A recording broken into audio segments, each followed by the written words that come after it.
मध्ये अराजकतेचं कारण काय आहे ते ग्राफिक्सच्या माध्यमातून बघूया।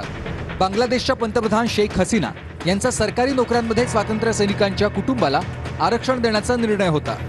स्वातंत्र्य सैनिकांच्या वारसदारांना सरकारी नोकरीत 30% आरक्षण देण्याचा निर्णय होता। या निर्णयाविरोधात हजारो विद्यार्थ्यांनी आंदोलन केलं। गुणवत्तेच्या आधारे नोकऱ्या दिल्या जात नसल्याचा विद्यार्थ्यांचा आरोप आहे। निर्णयाला तीव्रतेने विरोध होत असतानाच सर्वोच्च न्यायालयाने सरकारी नोकरीतील आरक्षणाचा कोटा हा 5%वर आणला। सर्वोच्च न्यायालयाने दिलेल्या 5%मधील 3% कोटा स्वातंत्र्य सैनिकांच्या वारसदारांना देण्यात आलाय। आरक्षणाविरोधात सुरू असलेल्या आंदोलनामध्ये शेख हसीनांच्या राजीनाम्याची मागणी जोर धरू लागली आणि आंदोलनाला हिंसक वळण आलंय। आरक्षणाविरोधात सुरू असलेल्या आंदोलनादरम्यान रविवारी झालेल्या हिंसाचारात तब्बल 90 जणांचा मृत्यू झालाय। सरकारकडून देशात कर्फ्यू लागू करण्यात आलाय, तसंच इंटरनेट सेवा देखील बंद आहे।